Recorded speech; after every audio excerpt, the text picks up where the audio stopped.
Gente, o Yuri está aqui, você já sabe, a gente vai trazer detalhamento da pesquisa XP e PESP, também medir as intenções de voto aí para presidente e está segmentando os dados para vocês por renda. E aí é que começa, pode jogar aqui, a mágica, Yuri Pita, a mágica para entender o destino dessa disputa. Vamos lá. Não, enfim, a gente fez esse recorte, que é o mesmo recorte que o IPESP faz, né, Dani? Até 2 salários mínimos, a gente está falando de quase metade dos eleitores. Na amostra do IPESP, isso está em 47%. Depois, entre 2 e 5 salários mínimos, e aqui, mais de 5 salários mínimos, mostrando os 4 candidatos com maior pontuação: Lula, Bolsonaro, Ciro Gomes e Simone Tebet.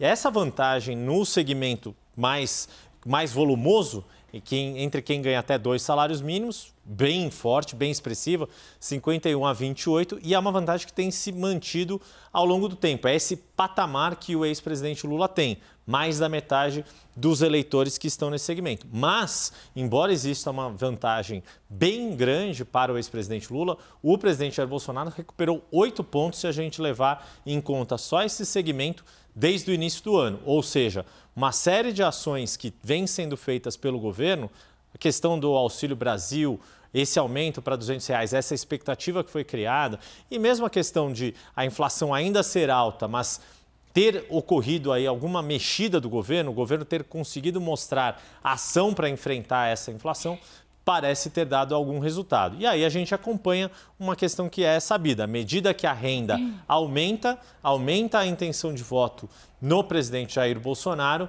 e tende a diminuir a intenção de voto no ex-presidente Lula.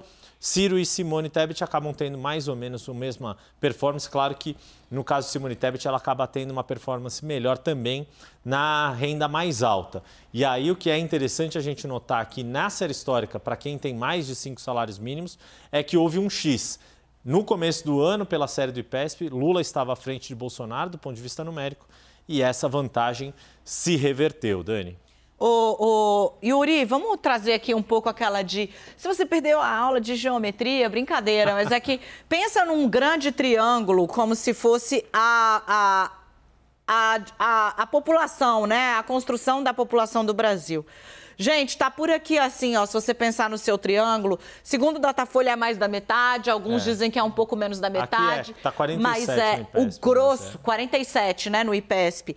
47. Metade do Brasil tá aqui, ó, dos eleitores, né, da população que pode votar, tá aqui, ganhando até 2 salários mínimos. Então, você tem aqui, nesse grosso, essa diferença muito grande. 51 a 28, faz a conta. Vai dar, tem 23 pontos de diferença. Ai, gente, ele acerta.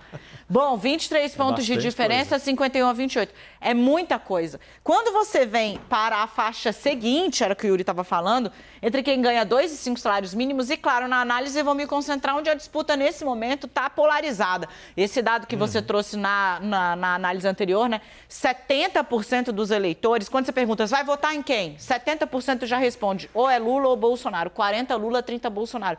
70, de cada 10, 7 já tem um nome na ponta da língua sem que você tenha que apresentar. Então, por isso a gente está centralizando aqui. Quando você vem para essa segunda faixa mais numerosa, você tem de cabeça, Yuri, quanto eles representam no IPESP, quem tem 2 e 5? Ah, peraí que a gente pega, tem a gente cola, busca, que dá, né? 30 e poucos por cento, 34? Perfeito. 34 e aqui 19%. Perfeito. Aqui você tem um jogo terço, muito parelho. Fazer fácil aí a conta. O que seria isso? Para cada um que vota Lula, tem um que vota Bolsonaro. Para cada um que vota... De cada 3, você vê, tem um para cada lado. É isso. O outro se espalha ali ou entre tá em os dúvida, outros candidatos ou não vota, etc. Né? Mas ninguém está levando vantagem. Então é um jogo que está assim, empatado. E essa distância aqui, então você não, na segunda faixa, você não compensa aquela distância. E aí... E aqui, mais 5 salários mínimos, que a gente está falando aqui de 1/5 do eleitorado, na pesquisa, na amostra do IPESP, essa vantagem que fez um X ao longo deste ano.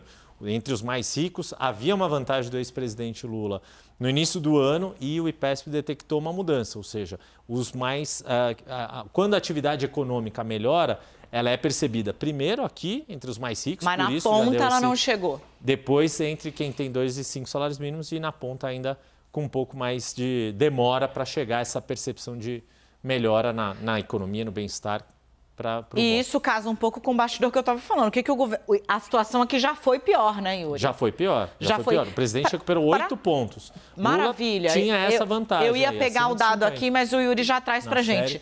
Nesse grupo, Bolsonaro conseguiu ganhar 8 pontos. Ele estava com 20. Ele estava com 20 em janeiro, foi para 28, que é bastante coisa. Em 7 meses, né?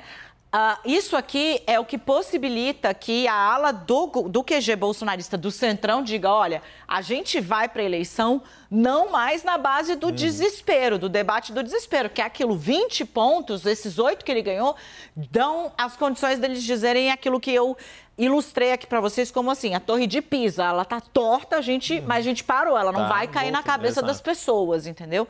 Dá para trazer outras questões para o debate. É esse crescimento aqui.